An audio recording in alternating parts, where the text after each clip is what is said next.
বলছিলাম যে ইবরাত হাসিল করার জন্য হতে পারে আল্লাহ আপনাকে এরকম দেখিয়েছে, এরকম নমুনা আছে, আছে, সেটা বলার সময় না, আপনাকে বলে বোঝাতে পারবো না। আমি আপনাকে এই মেসেজটা দিতে চাই, হয় আপনি নামাজ পড়েন, সঠিকভাবে নামাজ পড়েন, কারণ আপনি নবী সাল্লাল্লাহু আলাইহি ওয়াসাল্লাম হযরত আবু জারকে নিয়ে বাইরে গেছেন, বাইরে গিয়ে একটা গাছের ডাল ধরেছেন, গাছের ডালটা ধরে ঝিকরেছেন। নবী সাল্লাল্লাহু আলাইহি ওয়াসাল্লাম বলছেন আবু জার বলছেন লাব্বাইক ইয়া রাসূলুল্লাহ, আমি তো আপনার কাছে হাজির আছি। বলছে আমি যে গাছের ডালটা ডাটা মানে ঝুঁকালাম, নাড়লাম, তুমি দেখতে পেয়েছি? বলছে হ্যাঁ। বলছে যতগুলো শুকনো পাতা আছে ঝরে পড়ে গেল। মানুষ যখন উজু করে, যেগুলো যেগুলো মানে উজুর যেগুলো আছে, ধুইতে গেলে সমস্ত ওই পাতা ঝরার মতন গুণাগুলো ঝরে পড়ে যাবে। আরে ভাই, আপনি মনটাকে পরিষ্কার করে একদম ইমানদারের বেটা হয়ে, ইমানদার হয়ে তুমি নামাজ পড়তে গেলে, আর তুমি নামাজ পড়তে গিয়ে তোমার অবস্থাটা তুমি এরকম করে আছো, তোমার অবস্থাটা কি? তুমি ইমানদার দেখাচ্ছ, তুমি মুসলমান। ঠিক আছে, একজন আমার সাথে এসছে, নাম কাসিম, পূর্ণিয়া থেকে এসছে। ছেলেটা মনে কি হয়েছে না হয়েছে জানি না, হয়তো বক্তব্যের মধ্যে কিছু পেয়েছে বলে কাঁদছে। ছেলেটা 1000 টাকা দান, 500 টাকা দান করেছে। আল্লাহ রাব্বুল আলামিন তার দানকে মনে আশা বিতরণ করুন। আমি আপনাকে বলতে চাই যে দুনিয়াটা বেশি দিনের নয়, আজ আছি কাল নাই, আজ আছি কাল নাই, আজ নয় কাল করে বসে থাকো তুমি, যে সময় কিন্তু কারোর জন্য বসে থাকে না। আমি আপনাকে যেটা বলতে চাইছি, যে এই জায়গাতে আমাকে যেতে হবে, আপনাকে যেতে হবে, অন্তত একটু আল্লাহকে গিয়ে বলতে পারি, আল্লাহ নামাজ পড়ে এসেছি, আল্লাহ কবুল হয়েছে না হয়েছে আল্লাহ তুমি জানো, কিন্তু বেমানি করিনি, আল্লাহ মিথ্যা কথা বলিনি। নবী সাল্লাল্লাহু আলাইহি ওয়াসাল্লামকে একজন জিজ্ঞেস করছে, আল্লাহ পাকের নবী আয় এখন মুমিন বাখিল আমি এত আল্লাহ ইয়া রাসূলুল্লাহ, কোনো বখিল ব্যক্তি কি মুসলমান হতে পারে, মুমিন হতে পারে? নাই বলছে হ্যাঁ, না হ্যাঁ হতে পারে। আবার নবী সাল্লাল্লাহু আলাইহি ওয়াসাল্লাম বলছেন আয়াকুল মুমিন জবানান ইয়া রাসূলুল্লাহ, আল্লাহ পাকের নবী বলছে আল্লাহ পাকের নবী কোনো হিজরা ব্যক্তি, নপুংস ব্যক্তি কি মুসলমান হতে পারে, ইমানদার হতে পারে? নবী বলছে হ্যাঁ হতে পারে। আবার বলছেন আয়াকুল মুমিন কাযযাবান ইয়া রাসূলুল্লাহ, ইয়া আল্লাহ পাকের নবী কোনো ঝুঠা ব্যক্তি মুসলমান হতে পারে? নবী বলছে আল্লাহে, আল্লাহর কসম কোনো ঝুঠা ব্যক্তি মুসলমান হতে পারে না। ভাই হে, তুমি নামাজ পড়লে, 5 ওয়াক্ত নামাজ পড়লে, এখনই তুমি নামাজ পড়ে গেলে, এই পবিত্র মুখ দিয়ে তুমি ইয়াকা নাবুদু ওয়া ইয়াকা নাস্তাইন তুমি বলে আসলে, তুমি এখনই মিথ্যা কথা বলছো। তোমার চরিত্রটা কোথায় গিয়ে দাঁড়িয়েছে?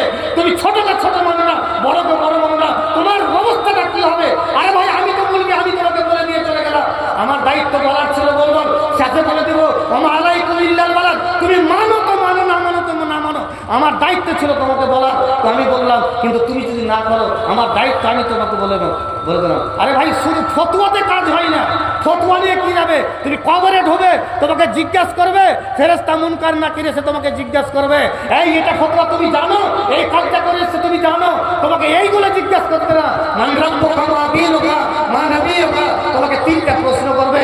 নবী সাল্লাল্লাহু আলাইহি ওয়াসাল্লাম হযরত উসমান রাদিয়াল্লাহু তাআলা আনহু যখন কবরের পাশ দিয়ে দেখেন, কবরের কাছে দাঁড়িয়ে যেতে, আর দাঁড়িয়ে চোখ দিয়ে ঝরঝর করে পানি পড়তো, দাড়িগুলো ভিজে যেত। তারপরে জিজ্ঞেস করতে, আমিরুল মুমিনিন, আপনি জান্নাত জাহান্নামের কথা শুনেন, আপনি এত কাঁদেন না, কিন্তু কবরের আযাবের কথা শুনে আপনি এত কাঁদেন কেন? বলছে এটাই হচ্ছে প্রথম মঞ্জিল, এই মঞ্জিলে যদি হিসাব দিতে না পারি তবে কোন জায়গাতে আর পার পাবো না, আর এখানে যদি হিসাব দিতে পারি তবে প্রত্যেকটা জায়গাতে পারা যাবো। একজন খলিফা, যে 3য় খলিফা, যাকে আল্লাহ জান্নাতের সার্টিফিকেট দিয়েছে দুনিয়াতে, সেই খলিফা আমিরুল মুমিনিন নবীর 2টা মেয়েকে বিয়ে করেছিলেন, যাকে নূরাইন বলা হয়। সেই নবীর জামাইকে সে কবরের কাছে গিয়ে দাঁড়িয়ে কাঁদছে। আপনি আর আমি কোন ক্ষেতের গোড়ায়, কোন জায়গাতে গিয়ে দাঁড়াবো? আপনার ওয়াকাত কতখানি মসজিদে গিয়ে দাঁড়ান, আপনার কতখানি আল্লাহর সামনে গিয়ে দাঁড়ান, আপনি কেমন করে আপনি আল্লাহর কাছে দাঁড়াবেন? যেদিন আপনার কাছে ফেরেশতা আপনি জিজ্ঞেস করবে বান্দা তোমার রবকে, তো কি বলবে? হা হা নাদরি। ফেরেশতারা জিজ্ঞেস করবে লিমা দাঁড়াই, তাকে কেন তুমি যাবে না? কে তোমাকে জানতে নিষেধ করেছে? কে তোমাকে নিষেধ করেছে? বন্ধু আমার, এমন একটা জায়গা হবে যে জায়গাতে আলো নাই, বাতি নাই, কিছু নাই, এখনই তোমাকে ফেলে রেখে আসবে। তোমার সন্তান, তোমার কেউ যাবে না কবরের কাছে, সেই কবরের কাছে গিয়ে তোমার জন্য এখন পর্যন্ত কেউ গিয়ে তোমাকে সালাম খাড়া দেবে না, তোমার কবরটা জিয়ারত করতে যাবে না। ছেড়ে গেছে হাল বাইতে, দাদর কোথা গেছে বাবাকে লাহারি দিতে, বাবাকে গিয়ে বলছে বাবা দাদর কবর কোনটা হে? তো বলছে কে জানি রে, এখানে 6 বছর হয়নি, 6 মাস 7 মাস হয়েছে, বান এসে কবরটা ভেসে গেছে। জিজ্ঞাসা করছে যে দাদর কবরটা কোনটা, দাদর কবরটা কোনটা? তো বলছে যে কে জানি হে, দেখ না। 3 বার বলার পরে আবার বলছে কহানা হে বাপু, বাপর দাদুর কবরটা খুঁজে কে জানি হে, এগুলাতে আছে কোনটা দেখ। চিন্তা করছেন নিজের বাপের কবরটাও যাবে না, তুমি কি আশা করে যাও? তোমার ছেলে দাঁড়িয়ে প্রচার করে, তোমার ছেলেকে তুমি যোগ্যতা করনি, তোমার ছেলেকে তুমি নামাজি শিক্ষা দাওনি, তোমার ছেলেকে তুমি বলনি, তোমার ছেলে তোমার জন্য দোয়া করবে রব্বের হামহুমা কামা রাব্বায়ানি সগীরা। নবী সাল্লাল্লাহু আলাইহি ওয়াসাল্লাম বলেছেন ইজা মাতাল ইনসানু ইন কাতাআনু আমালুহু ইল্লা মিন সালাসাতিন সাদাকাতুন জারিয়াতুন আও ইলমিন ইয়ানতাফাউ বিহি।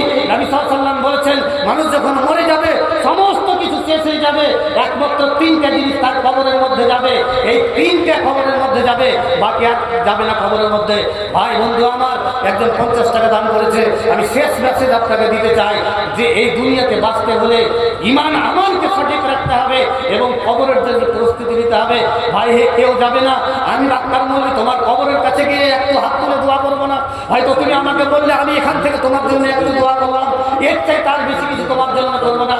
আল্লাহ রাব্বুল আলামিন আমাকে আপনাকে মাফ করে দিন, বলুন আল্লাহুম্মা আমিন। বলার মাধ্যমে ভাষার মাধ্যমে বলতে হলে ক্ষমা করবেন।